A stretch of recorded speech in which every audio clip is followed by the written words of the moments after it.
ഈ CSKയിൽ വലിയ വരവേൽപ്പാണ് സഞ്ജുവിന് ലഭിച്ചത്. ധോണിയുടെ പകരക്കാരനായിട്ടൊക്കെയാണ് സഞ്ജുവിനെ വാഴ്ത്തപ്പെടുന്നത്. അപ്പം സഞ്ജുവിന് എന്താണ് അതിന് ശേഷം ഒരു ഫീൽ? അത്ര വലിയൊരു അംഗീകാരമാണല്ലോ CSKയുമായിട്ട് ബന്ധപ്പെട്ട് അംഗീകാരമാണ്. അംഗീകാരം ആയതുകൊണ്ടാണ് അവനെ അങ്ങോട്ട് കൊണ്ടുപോയത്. എങ്ങനെ കൊണ്ടുപോയി? 2 വമ്പൻ സംഭവങ്ങളാ തീർക്കും അവിടെ കൊടുത്തിട്ടാണ് കൊണ്ടുപോയത്.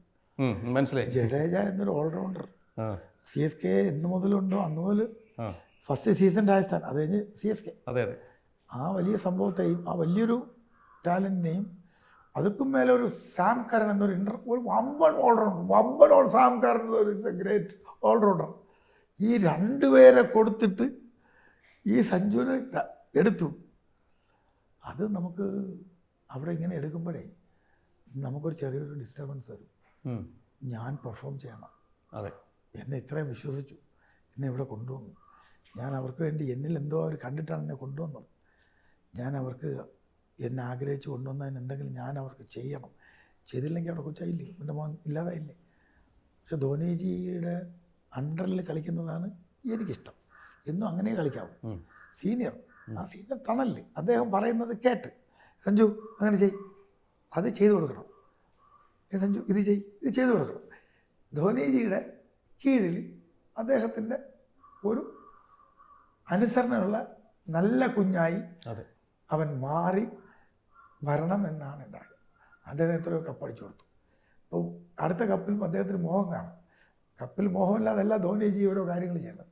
അപ്പോൾ എൻ്റെ പിള്ളേ അവിടെ കൊണ്ടുപോയി. അദ്ദേഹം ആവശ്യപ്പെടുന്നത് ഫ്ലെമിംഗ് സാറും ധോണിജിയും അവിടെ കല്ല് പോലെ ഉണ്ട്. അവരാവശ്യപ്പെടുന്ന എന്തെങ്കിലും അവനാൾക്ക് ഏതാവും ചെയ്തു കൊടുക്കട്ടെ. ദൈവം അവൻ അനുഗ്രഹിക്കട്ടെ. ഈ സച്ചിനെ കുറിച്ച് ഒരുപാട് വാചാലാകുന്ന സഞ്ജുവിനെ കണ്ടു. ഈ മത്സരത്തിന് ശേഷം തലേദിവസം പോലും സച്ചിൻ സംസാരിച്ചു എന്ന് പറഞ്ഞു. ഈ ഒരു പ്രതിസന്ധി ഘട്ടത്തിൽ സച്ചിനാണ് തന്നെ തുണച്ചത് എന്ന് പറഞ്ഞു. സച്ചിനെ പോലൊരു മഹാനായ താരം സഞ്ജുവിനെ സപ്പോർട്ട് ചെയ്യണമെങ്കിൽ എത്ര വലുതാണെന്ന് നോക്കൂ. എനിക്കതിനെക്കുറിച്ച് അറിയില്ലായിരിക്കും. കാരണം അദ്ദേഹത്തിനെ ഫോളോ ചെയ്ത് ക്രിക്കറ്റിൽ വന്ന ആളാണ് ഇയാൾ. ബാല്യത്തിൽ അവൻ കളി തുടങ്ങുമ്പോൾ ഞാൻ അദ്ദേഹത്തെയാണ് കാണിച്ചു കൊടുക്കുന്നത്. സഞ്ജു, എൻ്റെ മോൻ സലീം സഞ്ജുവും ക്രിക്കറ്റ് കളി തുടങ്ങുമ്പോൾ രണ്ടുപേരും കളി തുടങ്ങിയതിന് ശേഷം ഇങ്ങനെ ഒരു ബെഡ്, ഈ ബെഡിൻ്റെ പിറകെ മക്കളെ ഇരുത്തും, എന്ന് താഴെ ഞാനിരിക്കും. റിമോട്ട് കയ്യിലിരിക്കുക, എൻ്റെ TV ഇങ്ങനെ. ഞാൻ സച്ചിൻ സാറിൻ്റെ അല്ലെങ്കിൽ ദ്രാവിഡ് സാറിൻ്റെ മാച്ചുകൾ വരുമ്പോൾ അവരുടെ മാച്ച് റെക്കോർഡിങ്ങുകളൊക്കെ പരതി എടുക്കും. എടുത്ത് ദ്രാവിഡ് സാറ് ബാറ്റ് ചെയ്യണം, മക്കളെ നിങ്ങൾ നോക്കിയിരിക്കും, സച്ചിൻ സാർ ബാറ്റ് നോക്കിയിരിക്കും. അപ്പോൾ ഒരു 4-5 വയസ്സ് പ്രായം മുതലേ നിന്നും അദ്ദേഹത്തിനെ ഫോളോ ചെയ്ത് വന്ന സഞ്ജു ഇപ്പോൾ ഈ ഒരു മോശമായ ഒരു സാഹചര്യത്തിലൂടെ കടന്നു പോകുമ്പോൾ അദ്ദേഹത്തിൻ്റെ ഉപദേശം കിട്ടിയെങ്കിൽ അതും ഇന്നത്തെ പെർഫോമൻസിനകത്ത് വലിയൊരു ഭാഗമാകാൻ അവന് ആ ഒരു മെൻ്റലി അവനൊരു സ്ട്രെങ്ത് അദ്ദേഹത്തിൻ്റെ വാക്കുകളിൽ നിന്ന് കിട്ടിയെങ്കിൽ ഇതിനപ്പുറം എൻ്റെ മകൻ ഇനി എന്ത് ലോകത്ത് സമ്പാദിക്കാനുണ്ട്. എൻ്റെ സച്ചിൻ സാറിൻ്റെ ഇന്നൊരു ഇങ്ങനെ ഒരു സപ്പോർട്ട്, ഇങ്ങനെ വീഴ്ചയിൽ സഞ്ജുവിൻ്റെ വീഴ്ചയിലാണ് അദ്ദേഹം പോയി താങ്ങിയിരിക്കുന്നത്. തീർച്ചയായിട്ടും മോശം സമയത്താണ് ആ വീഴ്ച. അതാണ് ഞാൻ പറയും, വീഴ്ചയിൽ താങ്ങിയിരിക്കുകയാണ് സാർ. ആ സാറിനെ കണ്ടാണ് അവൻ ബാറ്റ് പിടിച്ചു തുടങ്ങി.